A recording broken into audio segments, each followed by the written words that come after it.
భగవంతుడు ఉన్నాడని గుర్తేమిటో తెలుసా? ఇక్కడ పెద్దాపురంలో పోలీస్ మీట్ అయింది. నా దగ్గరికి ఒక పోలీస్ అధికారి వచ్చారు. వచ్చి నాకు ఆయన భగవంతుడు ఉన్నాడు అనడానికి, గురువు గారు నేను చదువుకున్న చదువు, నేను చేస్తున్న ఉద్యోగమే సాక్ష్యం అన్నాడు. నేను తెల్లబోయి అది ఎలా అన్నాను అంటే ఆయన అన్నాడు, నేను వేలిముద్రల నిపుణుణ్ణి గురువుగారు. అమ్మ కడుపులో ఉండగా 4వ నెలలో వేలిముద్రలు ప్రారంభమవుతాయి. ప్రారంభమైన వేలిముద్రలు 6వ నెల వచ్చిన తరువాత బాగా ముద్రలన్నీ గట్టిగా ఆ వేళ్ల చివర ఏర్పడతాయి.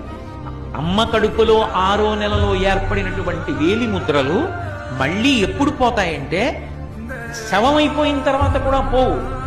డీకంపోజిషన్ అంటాం. డీకంపోజిషన్ అంటే ఆ శరీరం ఇంకా చివికిపోయి బ్రహ్మాండంలో కలిసిపోవడానికి సిద్ధపడిపోతుంది, ఉబ్బిపోయి పగిలిపోవడానికి. అలా వికారమును చెందిపోయిన తర్వాత అప్పుడు మాత్రమే వేలిముద్రలు మారతాయి. అప్పటి వరకు వేలిముద్రలు మారవు.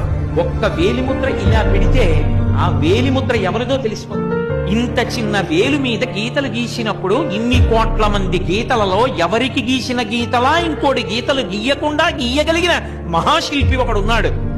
వాడు లేకపోతే ఈ గీతలు ఎక్కడి నుంచి వచ్చాయి? వాడు ఉన్నాడనడానికి నువ్వు ఎక్కడికో వెళ్ళక్కర్లేదు. నీ వేళ్లు చాలు, వేలి మీద గీతలు చాలు. నేను ఎన్నో కాగితాల మీద ఎన్నో వ్రాతలు రాశాను. అవన్నీ నీళ్లు పడితే చిరిగిపోయి తడిసిపోయి అక్షరాలన్నీ కూడా ఇంకా కనపడకుండా పోయాయి.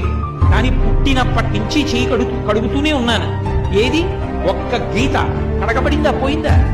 అంటే గీతలు గీసిన వాడు ఒకడు ఉన్నాడా? వేళ్ల మీద ఇన్ని కోట్ల మంది వేలిముద్రలు ఒకడికి ఉన్నట్టు రెండవ వాడికి లేకుండా సృష్టించిన వాడు ఒకడు ఉన్నాడా? వాడెక్కడున్నాడు అన్న తాపత్రయం లోపల కలిగితే చూడాలని పరిగెడితే వాడు గుళ్ళో కూర్చుని ఉన్నాడు.